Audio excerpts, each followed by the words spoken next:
జీ5 app download చేసుకుని పూర్తి ఎపిసోడ్లని ఉచితంగా చూడండి. మన కారులో వెళ్ళేవాళ్ళం కదా. లేదురా, ఇంట్లో వాళ్లకు మనం ఇంటి ముందుండే పార్క్ దగ్గరికి వెళ్ళినట్టుండాలి తప్ప మర్రి మారయ్య దగ్గరికి వెళ్ళినట్టు తెలియకూడదు. ఆయన దగ్గరికి ఎలా వెళ్తామంటీ? క్యాబ్ బుక్ చేశాను, వస్తుంది, వెయిట్ చేద్దాం.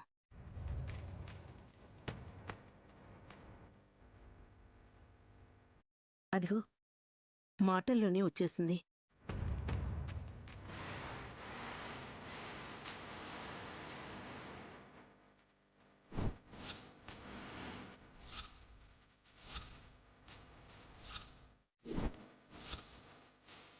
ఆ శాస్త్రిగారు కట్టిన నల్లదారం మాత్రం కాపాడగలిగింది అంటే మహత్తరమైన శక్తితో ఉండనే ఉంటుంది. వాళ్ళని వీళ్ళని అడిగితే అసూయపడి ఆలోచనలు పడిపోతారు. అడగాల్సింది మర్రి మారయ్యని.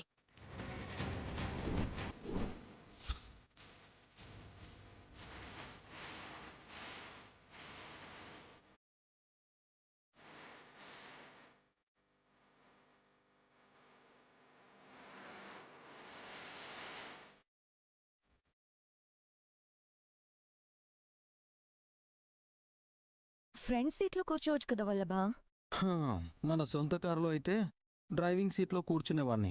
క్యాబ్ అంటే రోజు ఎంతమందిని ఎక్కించుకుంటారో ఏంటో.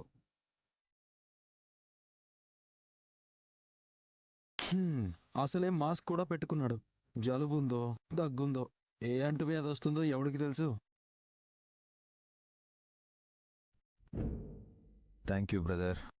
నీ అనుమానమే నన్ను అనుమానించకుండా చేసింది. Let's go. బాబు, నువ్వు పోని. అడ్రస్ చెప్పలేదు కదా ఆంటీ? లెఫ్ట్ అండ్ రైట్ చెప్పడమే. ఓకే. అవునులే, డైరెక్ట్గా చెప్పడం ఎందుకు? గోగో. మీరు నన్ను శ్మశానానికి తీసుకెళ్ళినా వస్తాను బ్రదర్. ఎందుకంటే మీలో ఎవరిని పూడ్చిపెట్టాలన్నా నా సాయం తప్పనిసరి కదా. Happy journey.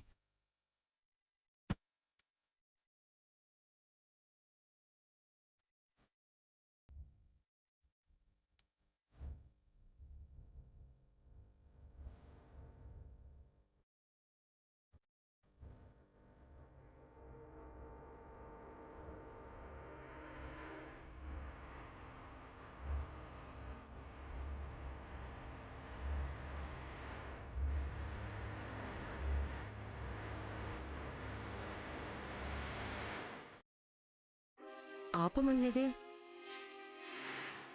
పోలీస్ వాళ్ళు వెహికల్ చెక్ చేస్తున్నారు మేడం. So what?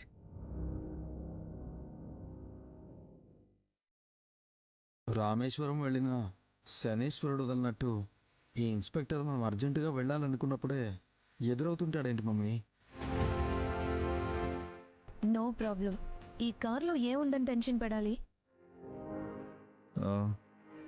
మీరున్నారు కదా మేడం. హలో మిస్టర్, మేమేమి తీవ్రవాదులం కాము. అంతకన్నా ప్రమాదకరమైన వాళ్ళు మీరు. పని మీద వెళ్తున్నప్పుడు మనల్ని ఎందుకు క్వశ్చన్ చేస్తారు? పోని. నన్ను గుర్తుపట్టి పలకరిస్తే ప్రాబ్లం అవుతుంది. నా టెన్షన్ నాకుంది. ఇప్పుడు ఎలా?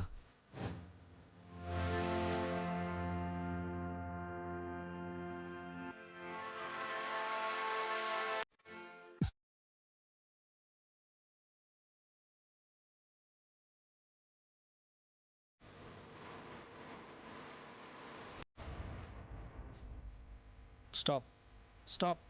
చచ్చాం, చెయ్యెత్తాడు. నీ మీద కాదు కదా, ఎందుకంత కంగారు పడతావు? భయపడే వాళ్ళని అనుమానించడం కామన్ వల్లభా. Be cool.